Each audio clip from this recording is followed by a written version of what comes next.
When you're starting missions, nonprofits, helping others, sometimes you don't have to look for a big brand. We helped like 5,000 people, or whatever. Sometimes you just are like, I'm so grateful if we can help one person. I think we're more effective in smaller projects and also sustaining, I mean, not just handouts, but really equipping them with the ability to help themselves. Welcome to Medicine, Motherhood, and Missions, the podcast where real life meets big dreams. I'm Johanna, your host, and every episode will dive into inspiring stories from PAs, doctors, and professionals who are also dreamers and mission-driven changemakers. From the hospital halls to the hearts of our homes, and even into communities across the world. We'll laugh, learn, and uncover the challenges, triumphs, and everything in between as we see life through each other's perspectives. Looking for more joy and balance in your career? Don't miss our free guide, How to Be a Fulfilled Clinician, your quick boost of encouragement with tips to help you thrive while juggling all your hats you wear. And if you've got little dreamers at home, check out Little Evie's Big Dreams on Amazon. These stories are meant to spark imagination, courage, and kindness, perfect for bedtime or anytime. Follow along as Evie, a little Sri Lankan girl, brings joy and creativity to her community while daring to dream big. This podcast is also brought to you with love by the Ephraim Foundation International, because empowering children and families in rural Sri Lanka isn't just charity, it's continuing a legacy of hope and creating futures full of possibility. So grab your cup of coffee or tea, settle in, and get ready for uplifting conversations that will leave you inspired and equipped to make a greater impact. Let's jump in.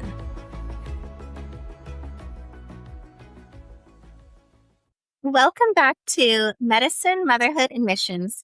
What happens when one person's willingness to say yes to God grows into a mission that impacts families, children, and entire communities? In this special episode of Medicine, Motherhood, Missions, I sit down with my husband, Dr. Paul Moses, to share the story behind the Ephraim Foundation International. Paul offers a unique perspective, having watched the organization grow from its very early years into a thriving nonprofit dedicated to empowering communities in Sri Lanka through education, nutrition, leadership development, and sustainable opportunities. Together, we reflect on the moments that shaped the mission, the challenges behind the scenes, and ways to build a ministry while building a marriage, and why we believe lasting change begins with investing in people rather than projects. Whether you're involved in missions, considering starting a nonprofit, or simply wondering if your small impact of obedience can make a lasting impact, this conversation will encourage you to trust that God can multiply faithfulness in ways you never imagined. Thank you so much for joining us today. And thank you, Paul, for joining me today to talk about this topic about the Ephraim Foundation International. Thank you for inviting And so Paul does play a role in the Ephraim Foundation International, helping me with administration of the projects and tasks. But we do have a group of volunteers and community leaders in Sri Lanka who are really, really doing the work of the hands and feet of the ministry and mission. And we're so grateful for them, their work, their efforts, their time, and all their hard work and energy, because they're the ones really making a difference, really making an impact, and helping kids and families across Sri Lanka. So we're so grateful. But I just wanted to, talk about why we started it, give people an idea of where the mission is all about, and what, from your perspective, because when we met, what did you think about the whole project and what I was trying to do? Give me your perspective. I think I was not in that world of working for nonprofit or doing those kind of community outreaches in remote countries, remote villages. And so it was a whole new experience for me to learn from Johanna and what she's accomplished. And I I learned a lot, and I think more than that, traveling to Sri Lanka in particular, just to witness the abject poverty that people have. But more than that, that we can make a difference with very little that what we have that goes very far in those countries. And yeah, I think that was what was at least encouraging, that we can actually make a tangible difference in people's lives to improve their prospects. Yeah. And it's because people around us who support us and help us, encourage us to do those things and make those efforts that helps us keep going, especially seeing the gratitude and the thankfulness and just seeing the difference that it does make in these kids and families' lives is why we keep pressing forward. Because sometimes it's so hard, right? Because you see my struggle and the difficulties that it is to kind of get this whole thing going, the nonprofit. First of all, identifying the needs, because a lot of the needs are not well known, and people don't know how to connect. I mean, there are big organizations, World Vision and others that have done great work, and we, God's using them mightily in these countries. But there are communities, villages that just don't have those linkages or go unnoticed.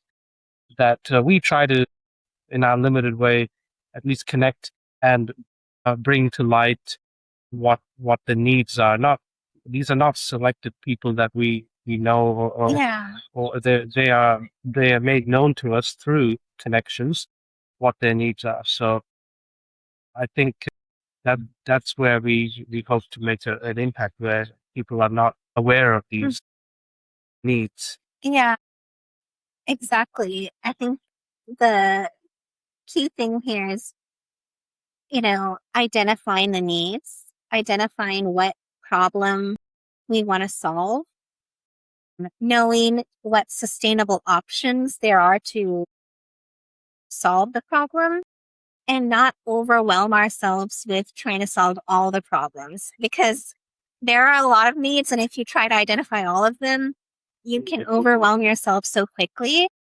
Right. So what, because initially there was so many economic crises, difficulties over and over that Sri Lanka has faced. And the 2021-2022 economic crisis was a huge one that many people needed groceries, immediate humanitarian relief, which we did provide and we did try to help with as much as we can. And then even last December, the flooding in Sri Lanka affected, we have learning educational access development programs, otherwise known as LEAD programs, in several rural areas. And especially the ones in our Makale area, they were hugely impacted by the floods, because the floods and the rains caused landslides. And a lot of these houses and little communities that we serve are just on the hills in these areas in Sri Lanka. And they just got washed away. Apparently, at least one of our communities got totally washed away, and we had to help with a lot of humanitarian aid for immediate disaster relief, for food, clothing, hygiene products, basic necessities that they had no access to, water even, in many of those communities right after that flooding. and landslides. Their whole house was gone. So, sometimes, even though the nonprofits that you work with, that you start, that you help may have one mission goal, sometimes there are needs that go beyond that specific mission and goal. And there are times when we have to help beyond that. But our mission and goal is to help rural impoverished communities in Sri Lanka through educational programs, sustainable efforts, through micro-enterprise initiatives to help the families create more sustainable options and increase income for them to be empowered, educated, and encouraged so that we can continue and they can continue together making a lasting impact wherever they are. And so, but, what were your thoughts? We got to go to Sri Lanka and visit one of the lead classes in Makandra. What was your perspective when you saw that? I was humbled that there's some good people there that are trying to teach these young kids in a very small room. I remember there's no real desks and chairs. They're all on the floor learning. And just things that we take for granted are not there. So to witness that firsthand was quite revealing that they really literally don't have a proper classroom and materials, and they're making the best with what they have. And also, some of those kids, a lot of them don't get enough meals. In fact, it was really surprising. There was a girl who was older than Genevieve, but looked malnourished and was skinnier than Genevieve, who was younger. And that tells me, that tells you a lot of things, that there's so many areas that we can be at least provide a little bit of relief in that particular school. Mhm. So through the donations that we were able to help, right? Yeah, because there's so many compounding issues with these communities, from malnourishment, nutritional needs, the difficulty in access to some after school programs that would help them be encouraged to study more, to continue in their education, the income disparities to be able to afford other things, family support is not always there. So, when you think about these communities, there's so many factors to consider, but we have to see how we can sustainably do one thing. And one thing I have learned as I have done this nonprofit is if I try to overdo and reach out in so many things, there's just not enough depth to what we're doing that we don't continue a sustainable impact. So what I have focused on is working with these communities and finding out how we can really focus on these lead programs and these after school programs. And sometimes I have had to say, I can't branch out to another area because I just don't have the funds for it. Even though they're like, this other rural area really wants to have a lead program there, but I just don't have the funds to stretch into that. Otherwise, something else will fall, or the nutrition meals won't be able to be given to the classes that we're doing, or we won't be able to do Inspire class this month in that area, because we're overexpanding. And, and even speaking to the classroom, we're using what is available and we're using what we can. And even with the basic bare necessities and bare minimum of what what we can afford at certain times, the children are thriving. Like that from that Makandra class that you saw, that's where there was this one little girl, Talitha, whose dad is a street sweeper. And she was told by her teachers in her government school that she should not proceed to the second grade and that she was not going to be smart enough to learn because that's what they just gave up on her. But her mom heard about our lead program in that area, took her to that class that you saw where kids are, we didn't have tables and chairs at that time. Now we have been able to get some tables and chairs there, but we didn't have that time, and they brought her to that. And within the next couple of months, that little girl, Talitha, she learned not only Sinhalese, but also English. She was able to get into reading, get it better at writing, and her teachers were so astonished. She started to do so well, and they were like, yes, you'll be going to the third grade. And her mother was so happy and came to the teacher and said she's so grateful because there's hope for her child to continue in her education. Someone believed in her, the teachers believed in her, and gave her the opportunity to learn. And it's with simple paper pens, the teacher who is a volunteer, and sometimes it was just sitting on the floor and learning. But even that little simple thing made such a difference for someone. And, when you're starting missions, nonprofits, helping others, sometimes you don't have to look for a big grand, we helped like 5,000 people, or whatever. Sometimes you just are like, I'm so grateful if we can help one person, I think we're more effective in smaller projects and also sustaining. I mean, not just handouts, but really equipping them with the ability to help themselves. And that's the key. Yeah. Equipping them to help themselves through, agricultural projects. There was one lady, she had a little garden, and we got her for $80.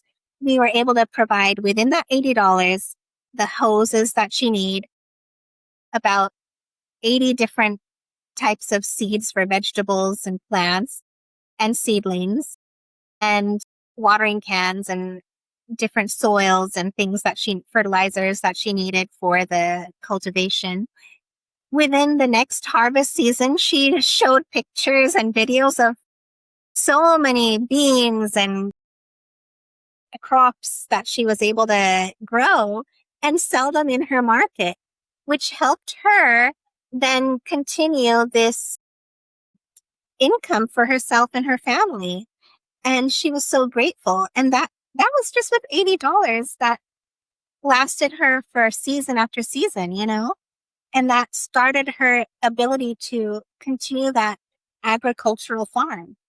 So we're talking about, we are looking at things from a different perspective of what can we do with a little that can make an impact in our small way, and, the chicken farms, or we helped I love partnering with trusted organizations, and I've made connections with a local organization who we can partner with and trust. And we were able to work together to help buy a fishing boat for someone to continue his fishing business, or a tractor for someone to continue in their business of collecting wood and selling firewood or different things like that. And so, we have been able to see with like what I sometimes call a widow's mite type of giving, but God can do so much with it. And so sometimes I feel like some people think they have to have so much in order to do something.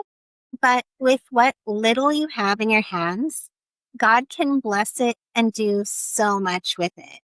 And I'm so grateful for the people that we work with who are so it's so wonderful that they can do a lot with a little too.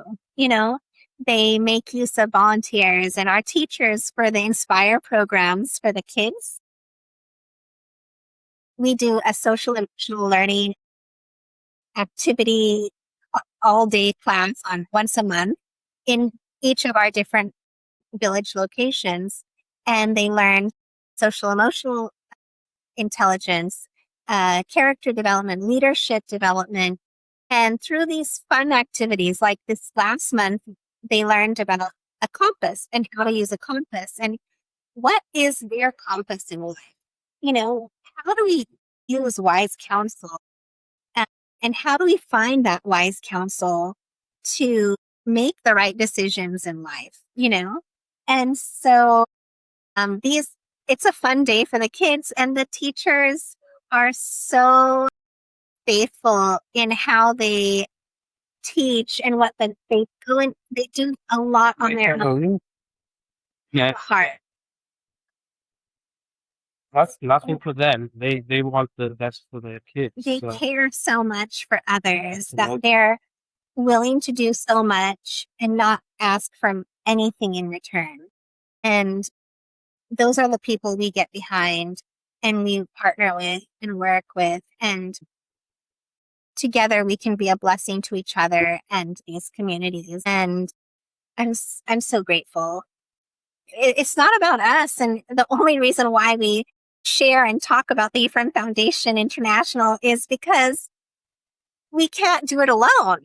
You know, we can't do it alone. We need others around us to partner with us and to help so that we can make a greater impact and difference in these communities and families.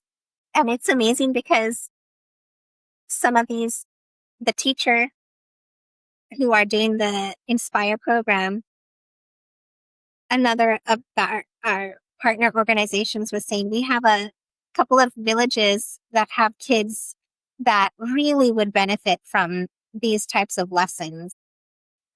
If your teacher is willing, will they want to go serve in those villages? And it's extra work for them. And it's not easy. But she happily did that. And we happily said, sure, if you're willing, go for it. We're happy to share the resources and the curriculums. You know, these days, there are people who charge per curriculum per student. We don't do that. We try to give everything freely and kindly and as we can. And, you know, by the donations that we receive, then we can give those opportunities for kids in Sri Lanka to do that without paying or, you know, without or other people paying for it, you know.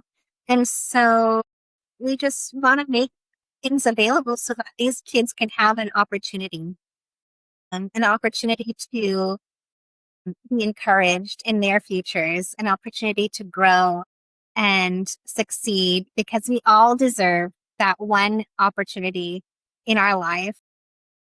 And so that's what we're trying to do, you know. And we try to keep the administration costs low. But, you know, just paying to develop a website, but that all is on us. But otherwise, we don't take any salary. We don't take anything from the organization.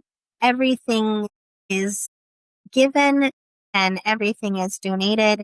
Everything is for the communities we serve. And, you know, it's by the grace of God. That's all I can say. And it's hard times. It's not easy. It's extra work, but we happily try to do it because we know that we're here not for ourselves. And if we can make a small difference, it'll, whatever we can do to help another person, we will try to. Right. And what impacted you most during the visit to Sri Lanka?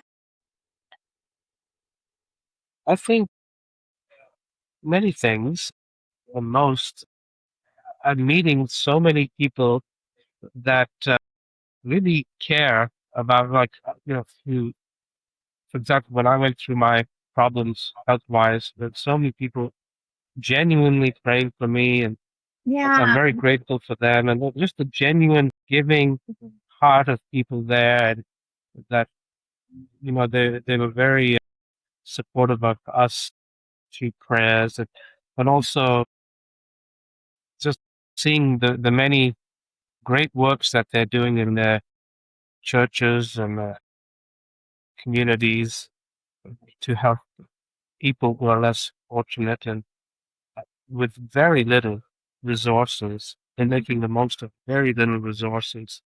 And that was quite impressive to me.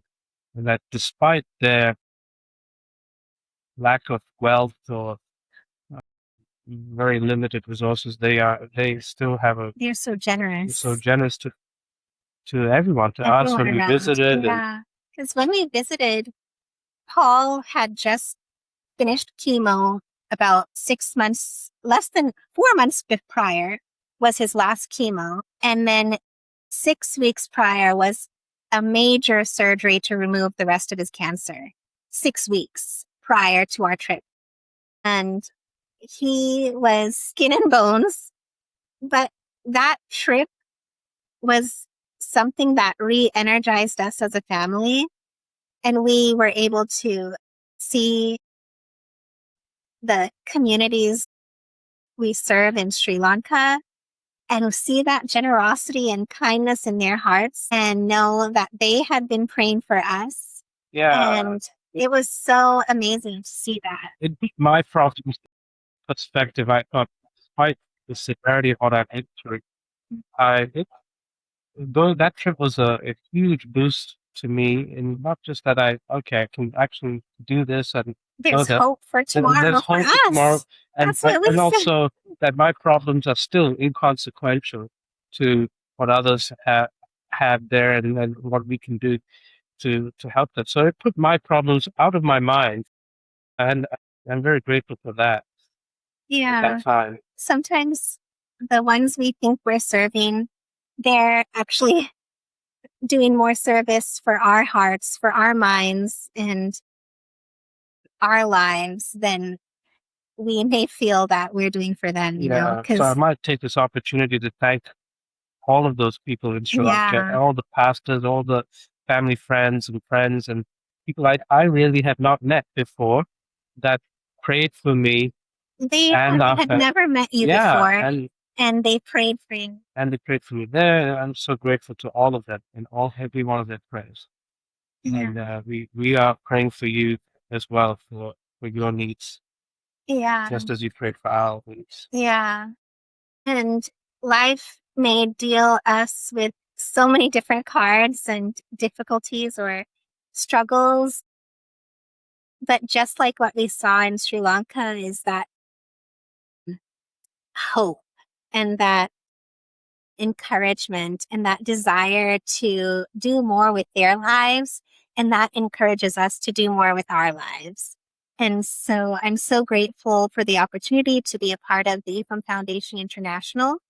And I hope and pray that you too will be encouraged to do something in your life. It does not have to take a lot.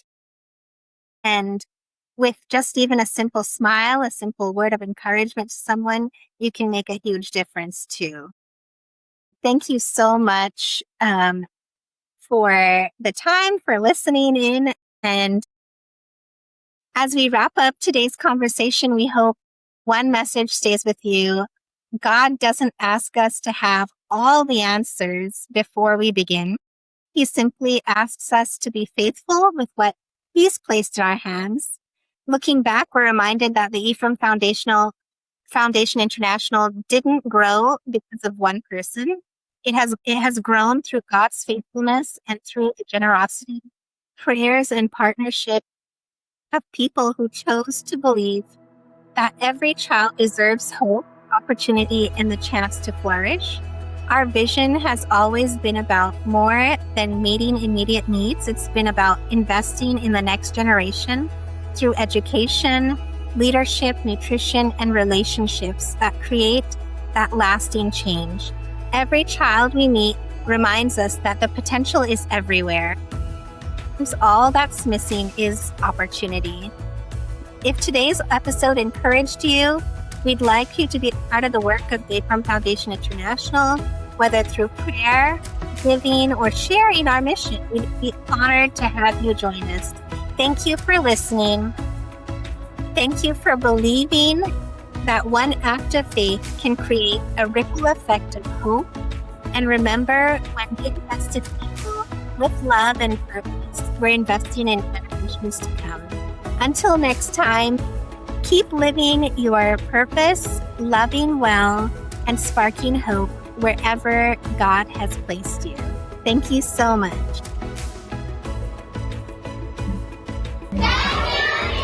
Thank you for the Ephraim Foundation.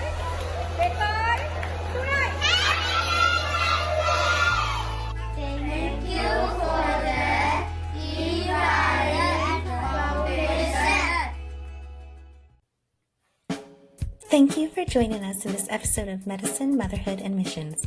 We hope you found inspiration, insight, and a sense of connection in the stories we shared today. If you enjoyed today's episode, be sure to subscribe and leave us a review. Your feedback helps us reach more listeners like you. Follow us on Instagram for updates, free downloads, and join a community of like-minded individuals passionate about making a difference through medicine, motherhood, and mission work. Remember, you're not alone in this journey. Until next time, keep sparking hope, keep healing, keep nurturing, and keep making a difference. This is Johanna signing off from Medicine, Motherhood, and Missions. The medical opinions expressed on this podcast are for informational purposes only and should not be considered as medical advice. Always consult a licensed healthcare provider for personal medical concerns or questions. The views expressed by guests are their own and do not necessarily reflect those of the podcast host.